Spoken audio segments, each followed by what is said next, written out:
over to them. I was like, A V-line. what's a V-line? And I was like, Bridget, I think you mean beeline. A beeline. Yes. She's like, is that right?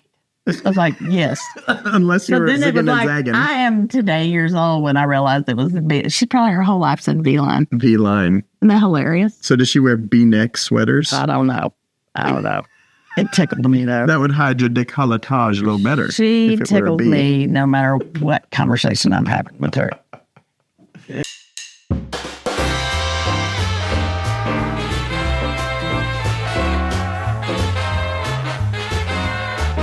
Hello. Hey, I'm Adam. I'm Tina. And we're Brewing Theater. Oh, we brewing. Yes. And you know what else we've been doing? We've been walking. Mostly. Yeah. You have a lot, Well, and me I've and kind of Kira. been. Yes. Kira, the ghost of theater management past. Yes, Kira's back in town, and so good for her. She is challenging us to get out there and walk a couple of days She a week. made a Facebook group about getting healthy. She's like made a little Google Doc for us to come up with goals. I have to admit, I was a little intimidated by the goal aspect. I was like, can my goal just be not to fall down while I'm walking?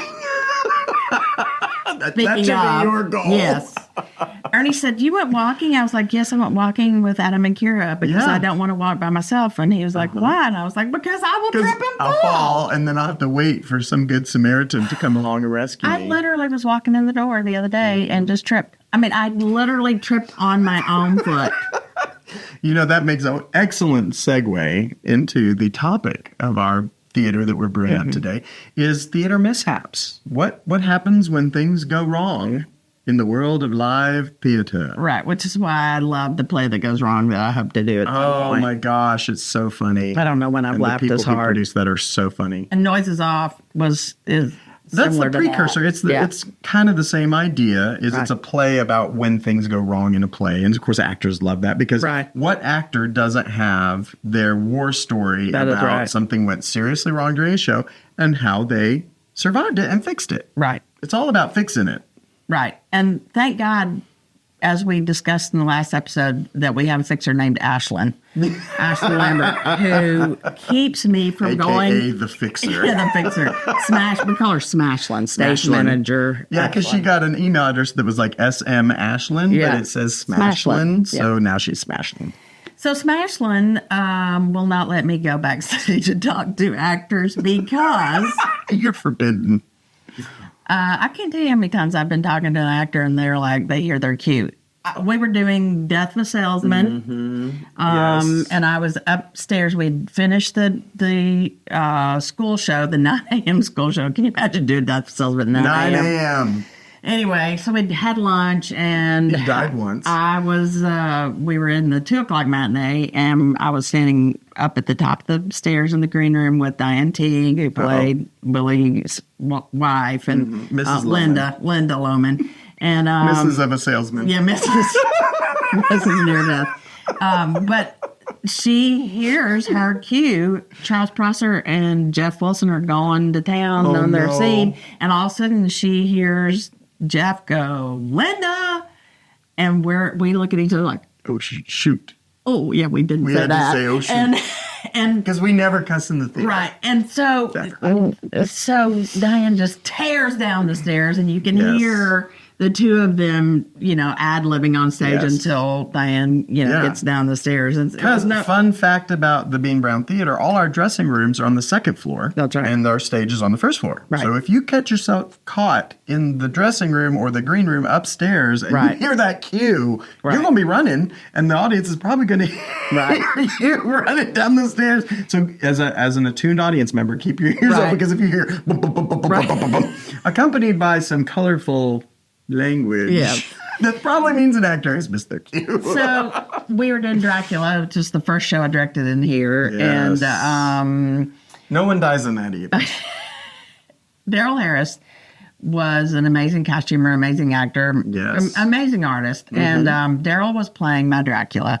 But Daryl was really sort of obsessed with his costumes. I mean, everybody's he was the costumer, so... Right. I mean, that's understandable. But he was like uber obsessed with it because we sort of did it like the Jetsons version. I know if you just look at any of the pictures or anything, you'll be like, what in the world? Anyway, it's one of those shows you're like, so many stories. But George Dracula? I was sitting in the corner over there, and we had not, I think this was Pay What You Can, and we had, I realized that we had needed a little more masking, and I saw there was smoke, fog, no Dracula, no Dracula, no Dracula. I'm like, Dracula's supposed to be coming out of Like from under the floor, we had right? built it up, and one of the first times that we had opened up the pit so that the set could go over it and we could get up underneath it.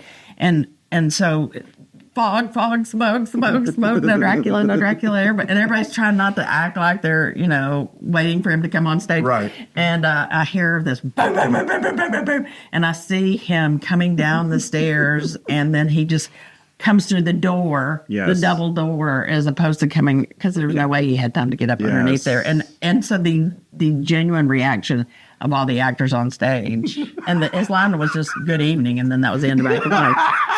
They were all just like, "Thank God," because they were all expecting him to come this way, because that's where all the smoke is coming from, and he's coming through the back door, and they're all like, "The art of misdirection." Oh my gosh, that show had so many crazy things. I had pitched that show to be sort of done like Young Frankenstein, where we did it all in sort kind of parody, tongue in cheek, And Paul and he was like, "No, we're doing it.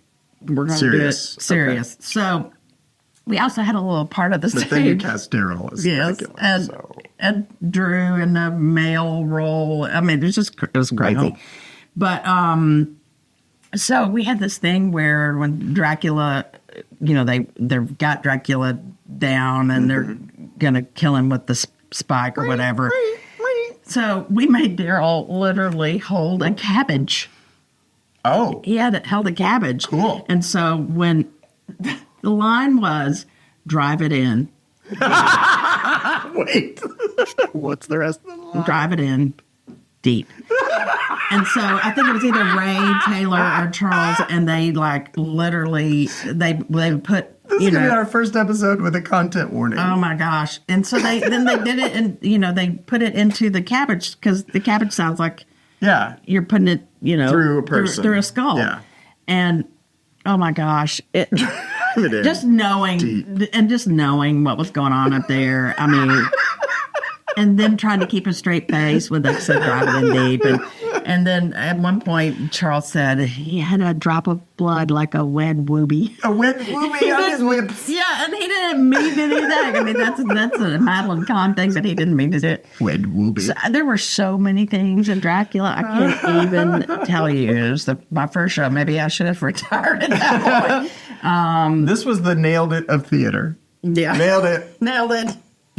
That was the last nail in that coffin. And I will never forget. I mean, people were like, "Okay, whatever." And my friend Mary Fran Crook said, "Tim, that's still my favorite show you've ever directed." And I was like, "I love you, Mary Fran. I love you," because she saw the funny little theatrical things that we did in it. So if you ever see us doing Dracula again, make a V line to the theater. Oh my gosh. Not a beeline. Not a beeline. B for vampire. Yeah. So anyway, that's one of my crazy. Oh my gosh. Zany. I love it. What, do you have any crazy zany? Well, have I ever told you the story about how my boobs saved my life? No. Speaking of content warnings. No. So when I first graduated from UA the first time, before the second one, the first one didn't take. Anyway, I was doing touring children's theater in East Tennessee. We were housed at the Bijou Theater Center, and we'd meet up at like 6 in the morning in the parking lot where the Sun Sphere is in Knoxville, Tennessee. And we'd have our set in a Ryder van, and we would sort of caravan out to whatever school out in East Tennessee. I like to say I've played every cafetorium and gymnasium in East Tennessee. Yeah. And so, we would set up in a gymnasium or a cafetorium, like I said. We'd put up a bunch of flats, and whenever we'd enter, we'd just enter around stage right or stage left, the flat, and just come running around or whatever. And so the first show that I ever did was The Adventures of Johnny Appleseed. And it was written by the director, Bob Hahn, and Bob is a special guy. Bob, when I would come over to Bob's house, this is when you used to have a TV guide. Like there was no guide up on the TV. You actually had to order a magazine called TV Guide. He highlighted his TV guide. So did I. Shut the front door. I'm not lying. But did you use it to be sure that you didn't miss a single episode of Gilligan's Island so as all of your scripts would have the Gilligan's Island's jokes modified for your script? Well, that was his purpose. No, but I did it. That's where all the jokes came from. So just imagine Gilligan's Island puts on a production of Johnny Appleseed. This is what the script was. And so I was we all played a variety of characters, right? Except Johnny, he was always Johnny Appleseed. But so my characters included the narrator, Mr. McFeely, the general store owner, and the villainess, Granny Smith. Oh, she was a sour apple. And so Granny Smith, so at my transformation, from shop owner to Granny Smith involved throwing on a hat wig combo piece where the hat was sewn to the wig. Okay. And I'd throw that wig on. And then it was like a house coat that I would just put on over my costume. And it just Velcroed down the middle. And it had bosoms. For Granny. Sewn in, right? Because, she was well endowed, that Granny, and thank goodness. Because, and anytime Granny Smith would leave the stage, the good villainess that she was, she would leave it and go running off stage. Of course. Because, of course, I had to change costumes. Right. Right. So, as I was mentioning, we normally performed in a gymnasium or a cafetorium where there was nothing impeding your exit. But every now and again, we'd get super lucky and get to perform in an actual theater with curtains. And one night, or one morning, I'm sure, not night, we didn't do any night performances. We were in a real theater that had real curtains, and they brought the curtains in right next to the flats. And so we could kind of still exit. We kind of had to broach the curtain as we went. But I'm running along, and my little shoe gets caught in the hem of the curtain as I'm exiting. Oh, and so it was like, I'm spilling coffee. So you bit it. So the audience is, oh my gosh. And I fell flat on my face, like straight forward. And I am just over there. And I'm laughing. And the stage manager looks over at me. She was our version of an Ashland. She looks over at me and she's like, oh, are you okay? She's like mouthing it. And I look over her and I start nodding and laughing. Go, yes, my boob saved my life. Like they do. So that was the story of how my boobs saved my life. I know it was a big setup for that. Wow.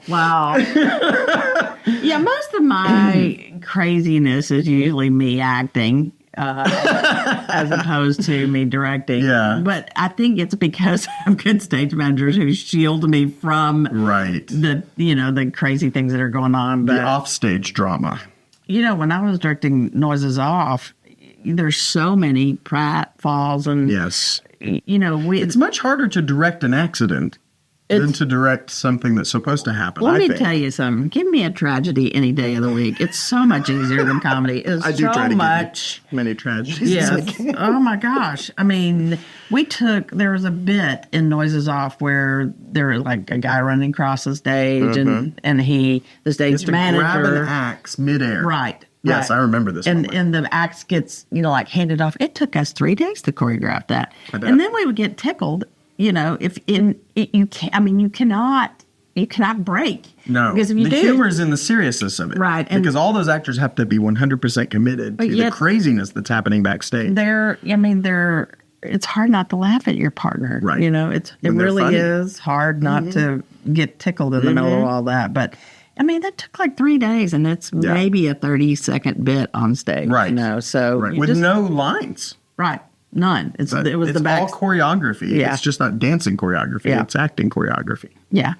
What most people don't know is that really I am a dancer in my heart. This is true. And so when I do musicals, I usually have choreographers. Yeah. but occasionally I will work in a chance for me to put in a little dance where you don't hire a choreographer. Right. I think I can handle because really inside of me is a living, breathing ballet dancer.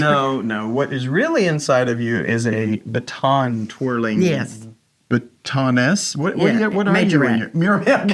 Yes. Majorette. Let's just boil it down to it. If I had my choice between theater and twirling and baton, I would pick twirling and baton. I would. It paid better. You always know when I'm really like stuck creatively. Yeah. Because I will take my baton that Jill DeFries gave me for my birthday one year, and I will stand in the lobby leading and a parade in the lobby.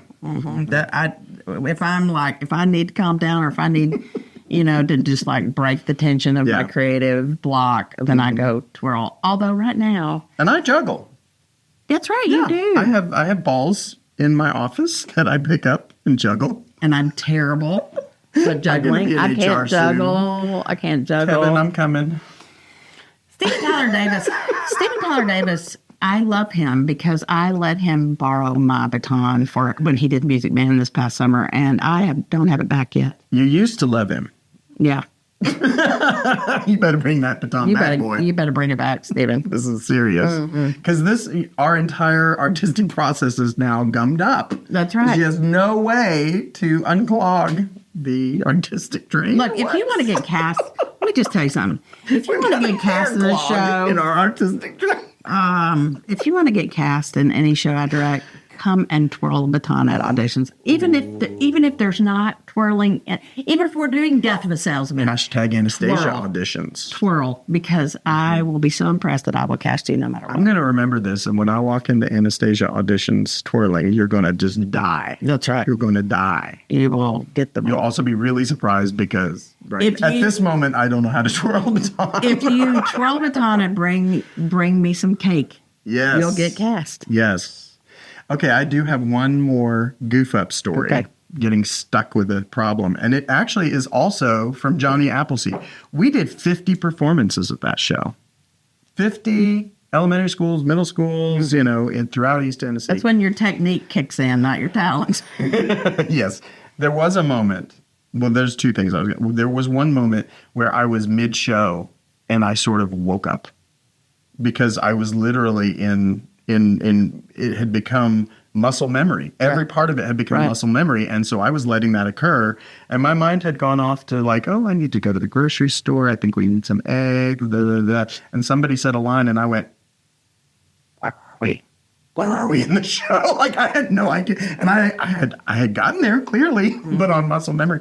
And that's a terrifying feeling when you suddenly wake up from that almost trance that you're in and you're like, oh my God, where are we in the show? That's happened to me as an actor. If we've had to do a school show at 9 o'clock in the morning and then a 2 o'clock show, at the 2 o'clock show, you're like, I've done this before. Where are we? Yeah. A 2-show day can be really challenging that way. Yeah. And then people that are doing these shows, like, you wonder how. I met somebody that had was in the course of Les Mis for like 12 years. Like, where do you find the creative? And they're like, this is when your craft comes in. This is when you're training because, you've long since, relied on your talent. You're really relying on your training to bring it fresh every night. Right. So, it may look fresh. Well, everybody dreams of that glorious moment of singing something from Wicked, defying gravity, that moment of being that diva. But think about the reality of being that diva 8 times a week. Right. I mean, it does grind on you. Right. But anyway, this was back to Johnny Appleseed. Now, this tells you how much times have changed. This was back in the late 90s, like 99, 2000. And in one of the scenes, Granny Smith was chasing Johnny Appleseed around with a gun. And midway through the run, we got a little feedback from some of the schools that maybe that's not the best choice. No, it wasn't a real gun. Right. But still, it probably wasn't the best choice. Right? It wasn't the smartest choice. So at some point, we switched from a gun to a corn cob. What do you call the husk of corn, like that it grows on, like a corn stem? Corn stalk, but they're really hard. And so instead I'm like chasing him after him as though I'm going to beat him with the corn stalk, which is an improvement as opposed corny. It was a corny joke. It was. Corny joke. So I would chase Johnny Appleseed around with my corn cob. And somehow we got in this moment where he was looking down as my arm was coming up. And I jammed that corn cob right into his nose. And we just had this moment on stage where I looked at him so apologetically, and he looked up at me like I'm gonna kill you. Why? Why have you done this to me? And I was sure that blood was about to start pouring out of his nose, and thank, Dionysus or whichever theater gods are out there, it did not. Right. But then I got to go off stage and I was like, oh my God, I just killed Travis.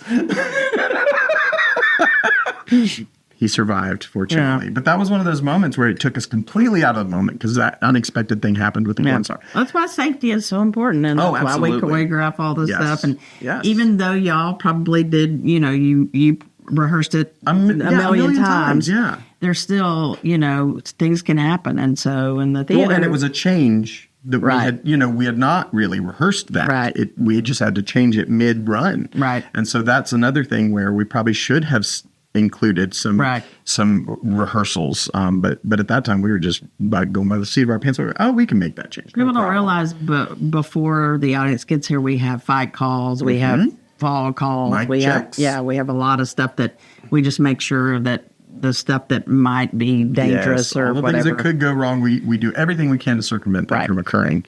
But of course, we're a much more professional outfit, I think. our little ragtag group with the bijou. We had a great time. We had so much fun. Speaking of great times, this has been a great time, but I think our time is over. It's up. We're gonna have to go do something else now. Well, until next time, I'm Adam. I'm Tina, and we'll be Brewing Theater. Cheers.